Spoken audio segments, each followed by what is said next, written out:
My fiancé texted, "I maxed out your credit card on my bachelorette party. You'll get over it. $12,000. I responded, "Hope you had fun." Then I reported the card as stolen and disputed every charge. When the credit card company's fraud department called her for an interview. Original post. I, 29 male, was supposed to get married next month.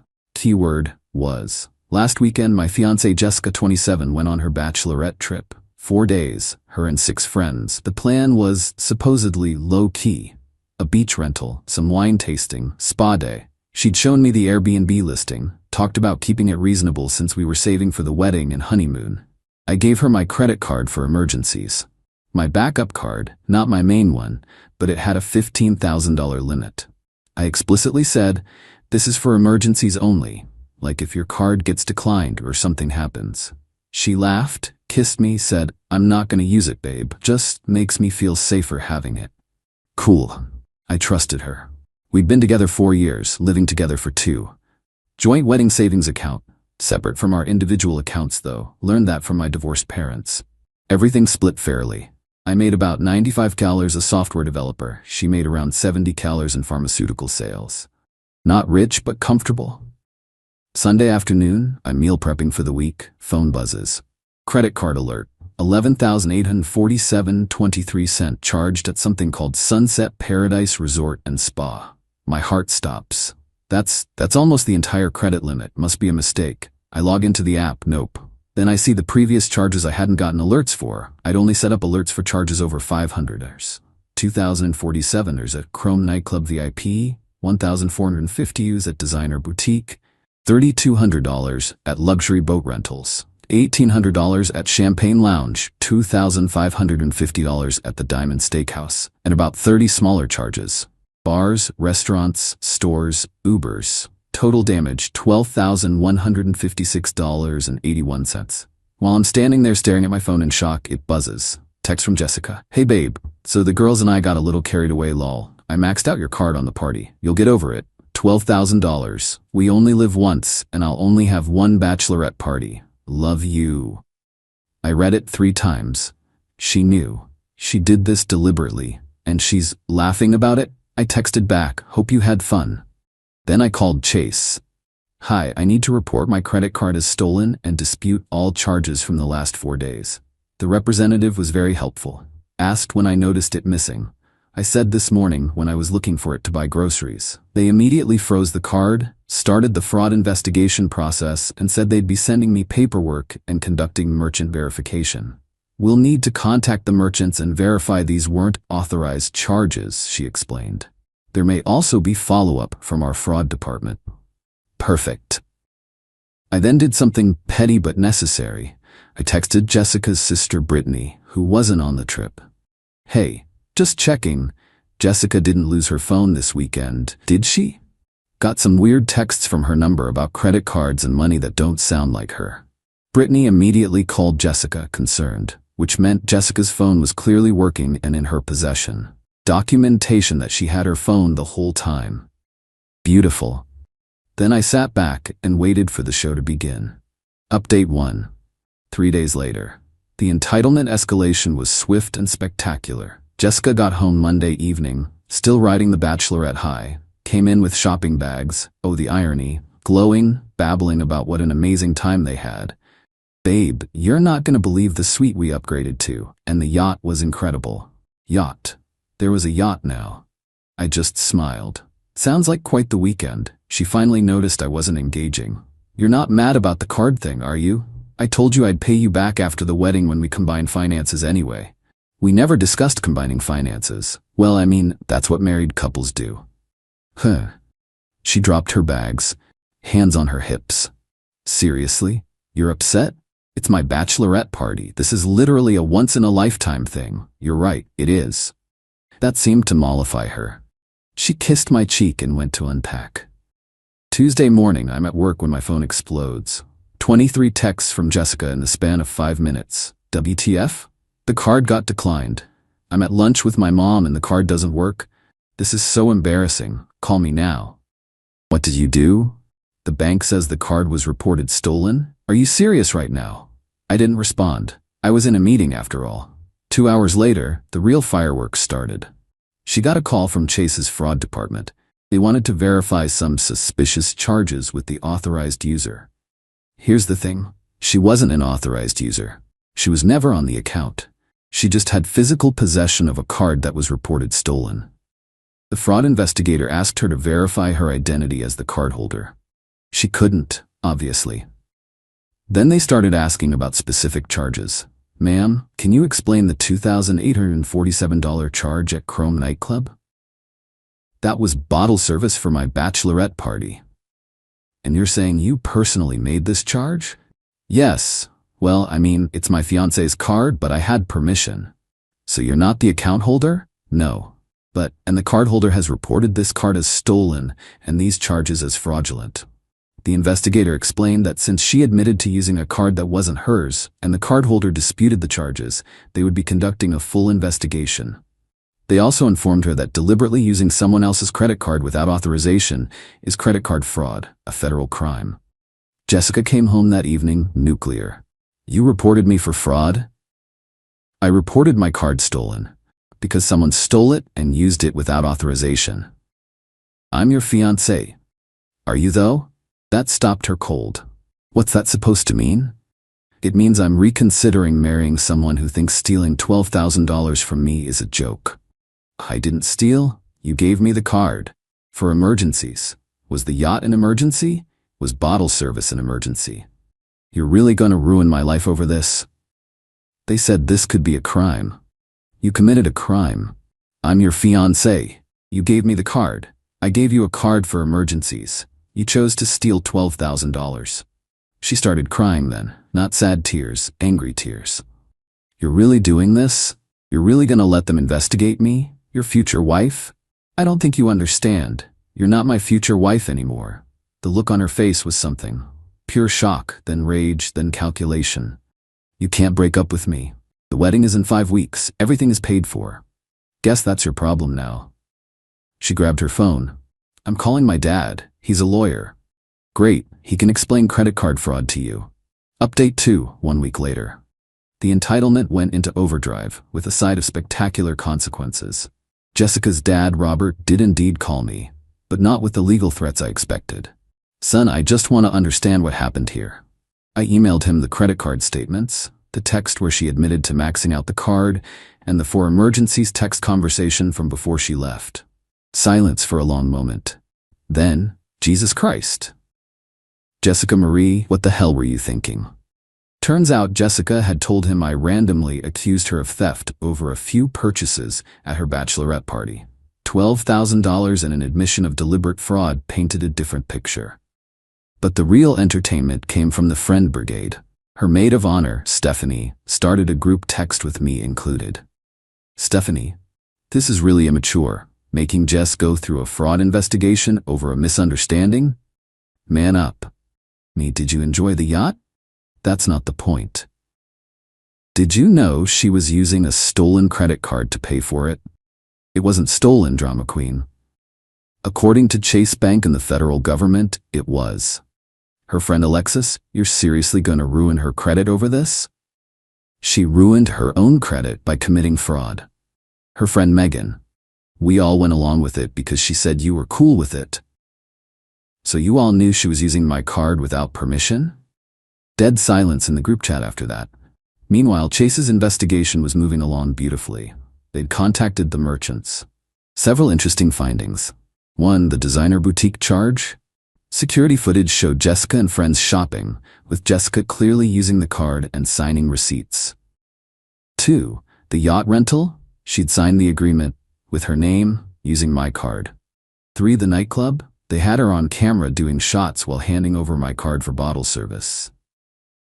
The investigator called me with an update. Sir, we've gathered substantial evidence of unauthorized use. The person who used your card has admitted to the charges but claims she had permission. However, we have text evidence showing the permission was only for emergencies. Would you like to proceed with pressing charges? Here's where I had a decision to make. Federal charges would absolutely destroy her life, but I'm not a complete monster.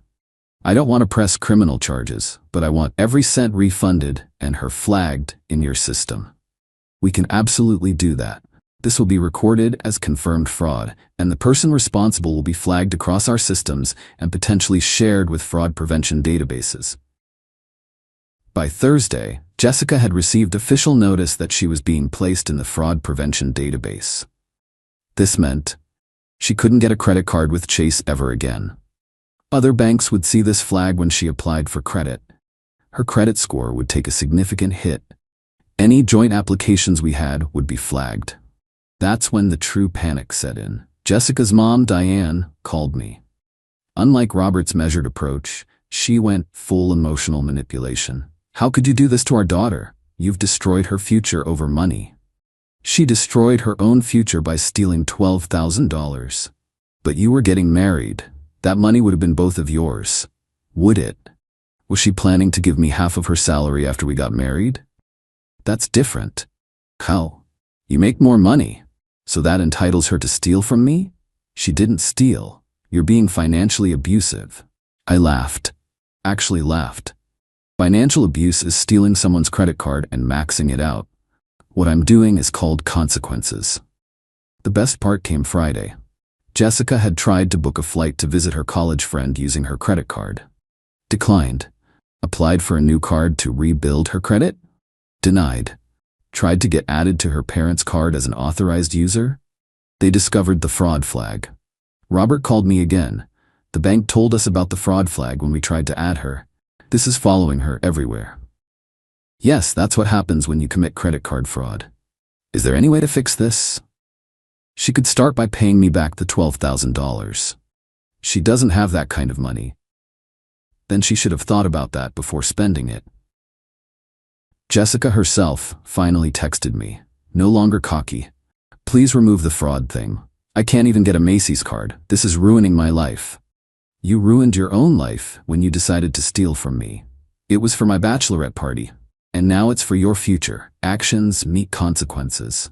Update 3 weeks later. Final. The wedding was supposed to be this Saturday. Instead, I'm writing this final update from my apartment, $12,000 richer and one toxic fiancé lighter. Chase came through. Full refund, every penny. The fraud investigation was thorough and decisive. Jessica's name is mud in the financial system for the next 7 years. She discovered this the hard way when she tried to. 1. Rent a new apartment, required a co-signer due to the fraud flag. 2. Get a car loan, denied at 3 dealerships. 3. Open a new bank account, had to go with a second chance banking account with massive fees. 4. Get a corporate credit card at her job. HR pulled her aside for concerns about financial responsibility. That last one led to her being put on a performance improvement plan at work. Turns out, pharmaceutical sales reps who can't be trusted with company credit cards are a liability. The wedding fallout was dramatic. We'd put deposits on everything, about $8,000 total from our joint wedding account, which only required one signature to close, thankfully. I withdrew my half $4,000 and sent her a text. Your half of the wedding deposits is in the account. Good luck getting refunds. She lost her mind. 63 texts, 12 voicemails, and one extremely embarrassing scene at my office. Security escorted her out and she's now banned from the building. The venue, non-refundable at this point. The caterer would only give 20% back. The photographer kept the full deposit per contract. The dress, already altered, no returns. Her parents tried to strong-arm vendors into refunds by threatening legal action. The vendor's response? Your daughter can explain to a judge why she committed fraud weeks before her wedding. Total lost, about $6,000 of deposits, plus her $3,000 dress. But here's where the entitlement reached its peak. Jessica created a detailed spreadsheet of everything I owed her. 4 years of emotional labor, $50,000. Career opportunities lost by planning to be a wife, $30,000. Pain and suffering from the fraud investigation, $25,000. Half of my savings because we were basically married, $15,000. The engagement ring that she still had, $8,000. Total, $128,000. She actually had a lawyer friend draft a demand letter.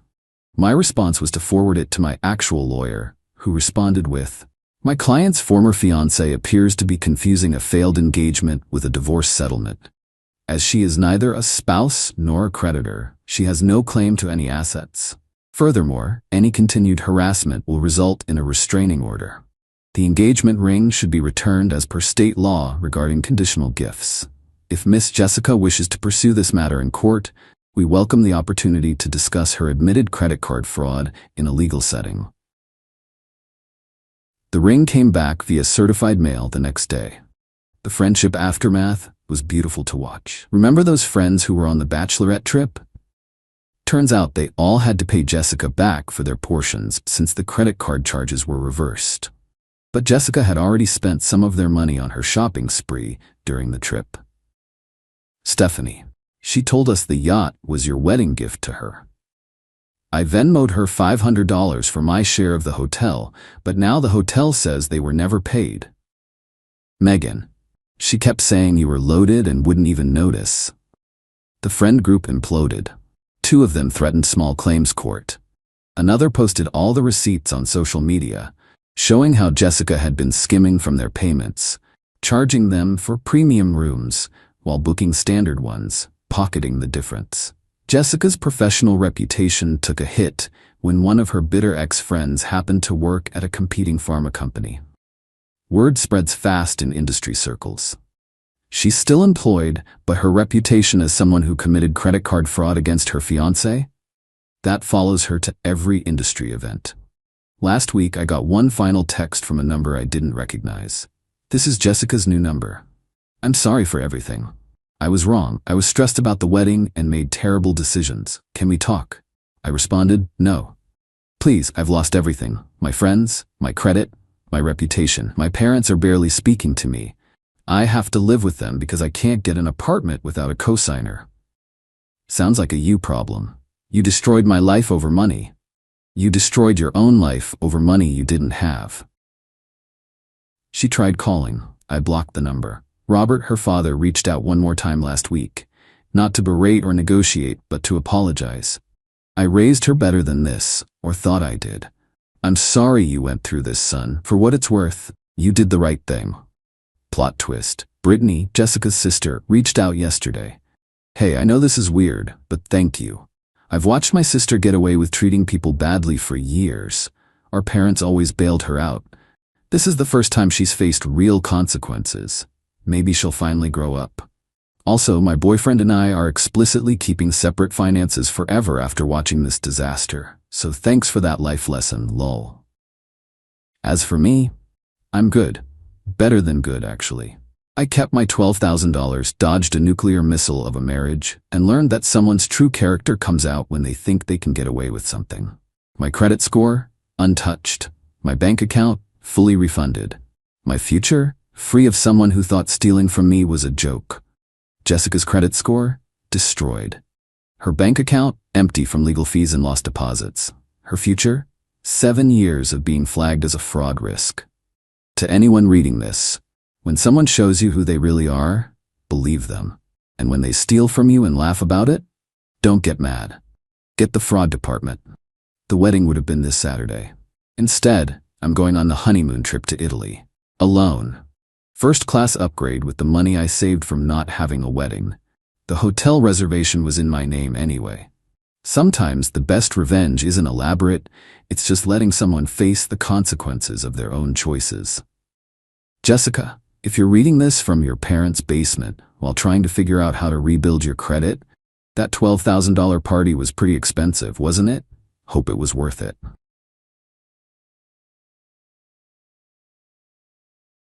My fiancée insisted her brother be my best man. He lost our $10,000 wedding rings the night before the ceremony. I said, accidents happen. Then I showed her dad the pawnshop receipt with her brother's signature on it. He wasn't just missing rings anymore. I, 29 male, was supposed to get married yesterday. Instead, I'm sitting here with a beer, my buddy Raj, and the most expensive lesson about in-laws I've ever learned. Luna, 27, and I dated for 3 years, engaged for 1. Everything seemed perfect until she dropped the bomb 4 months ago. Her brother Devin, 24, had to be my best man. Not asked, told. He's my only sibling. It would mean everything to him. I already had my best friend Raj lined up. We've been boys since middle school. But Luna cried. Her mom Connie called me selfish. Her dad Frank said I needed to think about family unity. So I caved. Told Raj he was demoted to groomsman. He took it well. Said he understood family pressure. Should have been my first red flag. Even Raj knew something was off. Devin was a character. Unemployed entrepreneur who always had $1 million idea that needed just a small investment. Drove a leased BMW he couldn't afford. Designer clothes, but borrowed money for gas. You know the type. The bachelor party was a disaster. Devin insisted on planning it. Took us to this high-end club, ordered bottle service, then forgot his wallet. The bill was $3,400. Guess who paid? Then he tried to get everyone to hit a casino because he felt lucky. We bailed, but the rings.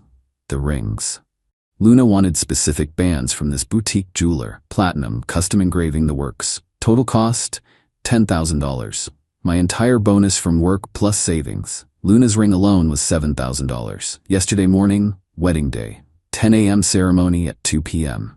Devin was supposed to have the rings. Classic best man duty, right? He shows up at my hotel room at 10:15, face white. Bro, the rings, I can't find them. My stomach dropped. What do you mean? I had them last night, in the little velvet box, but this morning, gone. I've looked everywhere. Raj immediately started searching Devin's car. I called the bar we'd been at. Luna called me crying. Devin had told her. Her whole family was in crisis mode. But here's the thing. I work in IT security. That I notice patterns.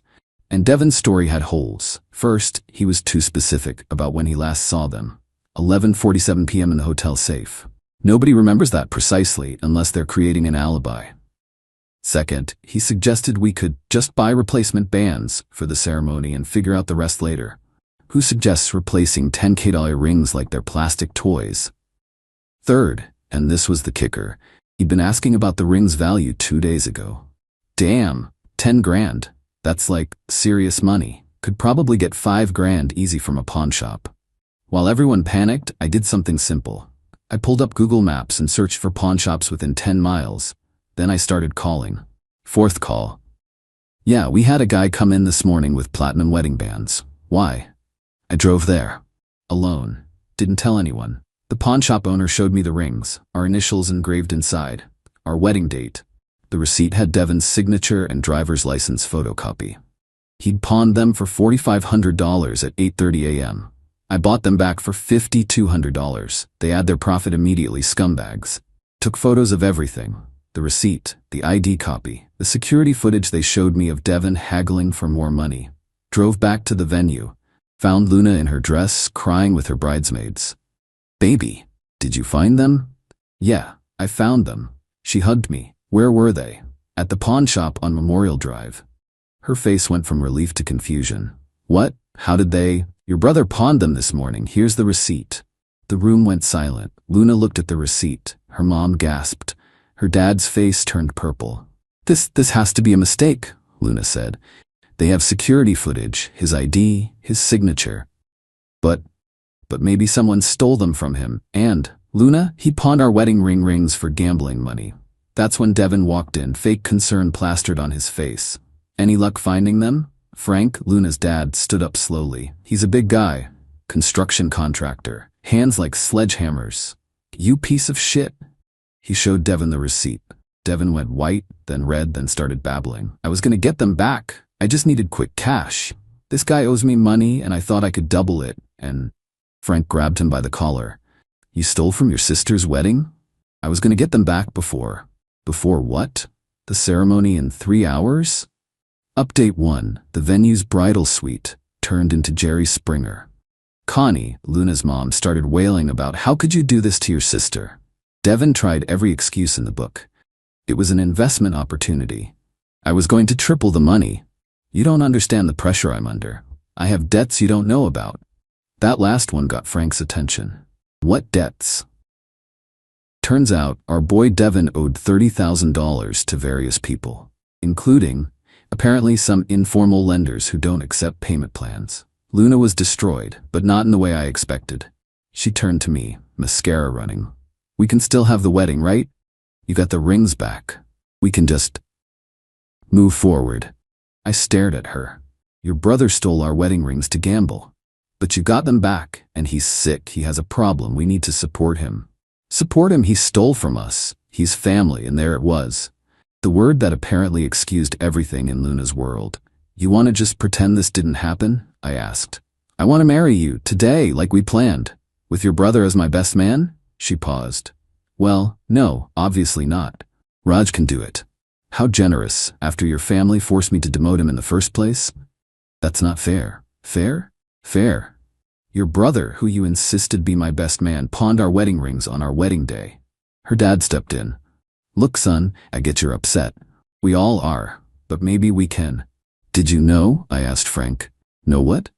About Devon's debts, his gambling. Frank looked away. That was answer enough. You all knew. You knew he had a problem and you still insisted he be my best man. You gave him access to $10,000 worth of jewelry. Connie piped up. We thought he was getting better. He promised he was done with all that. I laughed. Actually laughed. When? When he was planning my bachelor party at a casino? The room went quiet again. I turned to Luna. I need to talk to you. We went to an empty room. I laid it out. Your family knew your brother was a gambling addict and insisted he be part of our wedding. He stole from us. And you want to just continue? Like nothing happened? We can work through this. Can we? What happens next time? There won't be a next time. There's always a next time with addicts who don't get help, and your family enables him. That's not. Your dad knew. Your mom knew. They all knew. And they said nothing. What else are they hiding? What else will they expect me to just work through because family? She started sobbing. Please, please don't do this. Not till we have 200 guests coming. Then you better start making calls. I left. Went to find Raj, who was waiting in the lobby. We out? He asked. We out, thank God. That family's toxic as hell, bro. Update 2. I didn't go home. Went to Raj's place. Turned off my phone for 3 hours. When I turned it back on, 73 missed calls, 156 texts, 28 voicemails. The texts ranged from, Luna, please come back, we can fix this, to, you're a coward for running, to, I'll do anything, please just talk to me. Connie, you've humiliated our entire family. 200 guests are asking where you are. You're destroying my daughter. Frank, let's talk man to man. I'll handle Devon. Don't throw away 4 years over this. And my personal favorite from Devon. Or overreacting, bro. I was gonna pay you back with interest. But the most interesting messages were from Luna's cousins and aunts. Apparently, this wasn't Devon's first rodeo. He stole $5,000 from his grandmother's funeral fund. He took out credit cards in his cousin's name. He sold his aunt's jewelry while house-sitting. Every time, the family covered it up. Paid it back. Made excuses. Devon's having a hard time. Devon's getting help. Family sticks together. 3 days later, Luna showed up at my apartment. I'd been staying at Raj's but came back to get clothes. She had a key, was waiting inside. We need to talk. She looked rough. Hair unwashed, eyes puffy, wearing sweats. I've been thinking, she started. You were right about some things. Devon needs real help. Professional help. Okay. And I understand why you were upset. Upset? Your brother stole our wedding rings. I know. But can't we move past this? Start fresh? We can have a smaller wedding, no Devon involved. Luna, it's not just about Devon. Then what? It's about the fact that you knew. Your whole family knew he had problems, and you all put him in a position to steal from us. We didn't know he would. You suspected enough that your dad wasn't surprised. Your mom immediately went into excuse mode. Nobody was shocked, Luna. They were just disappointed he got caught. She was quiet for a minute. So that's it? 4 years? Just done? You want me to marry into a family that will always put enabling Devon over everything else? Today it's wedding rings. What's next? Our kids' college funds. That's not fair. Your cousin Amy doesn't think so. She told me about the credit cards. Luna went pale. Amy needs to mind her own business. See? Even now, you're more mad at Amy for telling the truth than Devon for identity theft. She started crying again. I love you. I love you too. But I can't marry you. Not with your family, not with how you handle Devon. I'll cut him off. No, you won't. And even if you did, your parents wouldn't, and you'd resent me for it. This is who your family is. She left after calling me every name in the book. Update 3. A week passed. I started moving on. Returned some wedding stuff, lost deposits on others. Raj helped me box up Luna's things. Then shit got weird. First, Devin showed up at my work. Security called me down. Bro, we need to talk.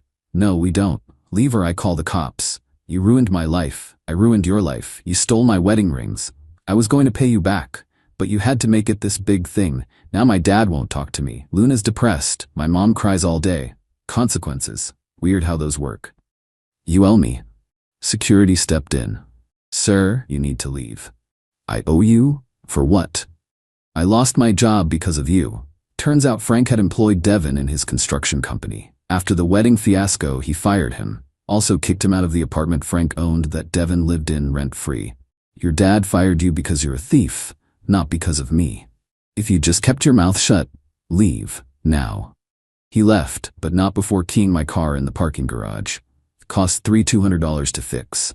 I filed a police report. Then came the social media campaign. Luna posted this long thing about how I abandoned her at the altar and couldn't handle family struggles, and showed my true colors when things got tough. People who knew the real story called her out immediately. But some distant friends bought it. Whatever. But then Connie escalated. She called my mom. My mom's a retired teacher, sweetest woman alive. Connie told her I was mentally unstable and needed help, and had violent tendencies that made Luna afraid for her safety. My mom called me panicked. I had to explain everything. Then my mom got pissed, like pissed. She called Connie back and apparently went full mama bear. I don't know exactly what was said, but Connie never contacted anyone in my family again. The worst part, they tried to stick me with wedding bills. The venue, the catering, the flowers, about $35,000 total. Everything was in both our names. But they refused to pay their half. I got a lawyer. A good one. Turned out, when Devin pawned those rings and I bought them back, I kept all the documentation. My lawyer sent a demand letter. Pay half the wedding costs, or we pursue criminal charges against Devin for theft, plus a civil suit for the full ring value and my car damage. Suddenly, Frank found the money real quick. Update 4. 2 months passed. I was doing okay. Therapy helped? Yeah, I went. Dealing with this crap was intense. Started dating casually. Got a promotion at work. Life was moving forward.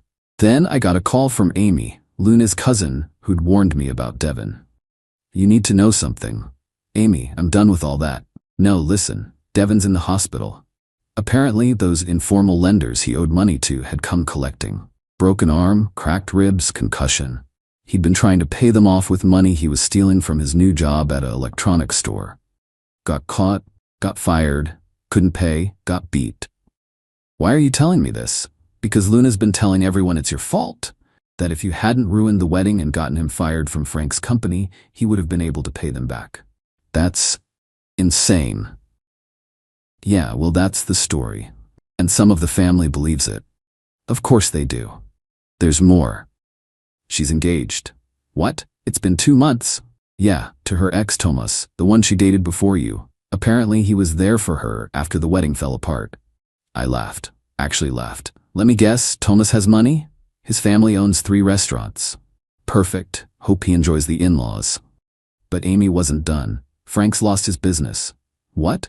Turns out Frank had been covering Devin's debts for years. Mortgaged his business assets, took out loans. When Devin couldn't pay the recent batch, and Frank had to pay for half the canceled wedding, it broke him. He couldn't make payroll, lost contracts, had to declare bankruptcy. Connie blames you for that too. Of course she does. I just thought you should know, in case they try something. They did try something. Frank showed up at my apartment a week later. But not angry Frank. Broken Frank. He looked like he'd aged 10 years. I need to apologize. I let him in. Gave him a beer. He sat on my couch and just crumbled. You were right. About everything. We enabled him. We made excuses, and now I've lost everything trying to fix his mistakes. Frank. No, let me finish.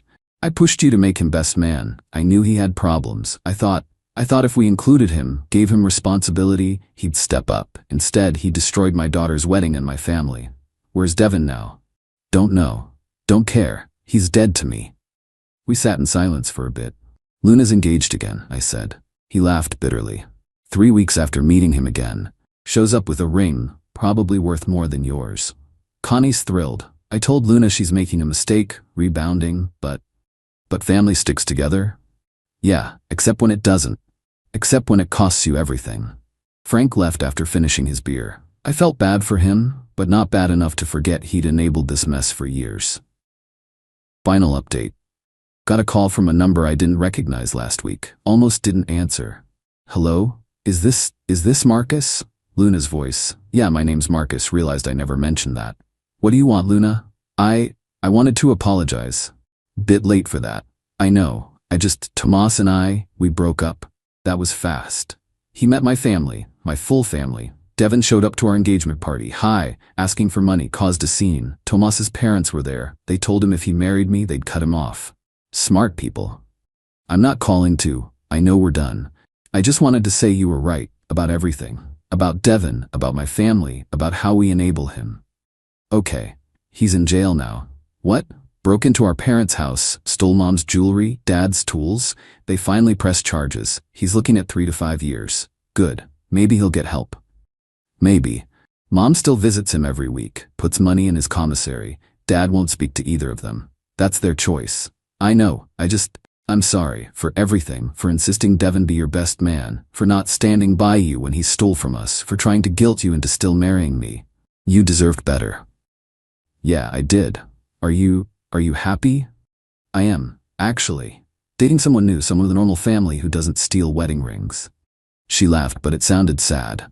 I'm glad, really. You're a good guy, Marcus. I'm sorry I couldn't see what my family was doing to us. It is what it is. Yeah, well, goodbye. Bye, Luna. That was it, the final conversation. Raj thinks I should have told her to screw off, but honestly, I just felt bad for her. She's stuck with that family forever. I got out. Oh, and the rings, I sold them. Used the money for a vacation. Went to Iceland with my new girlfriend, Jade. Her family's biggest drama is arguing about restaurant choices. It's refreshing as hell. Looking back, Devin stealing those rings was the best thing that could have happened.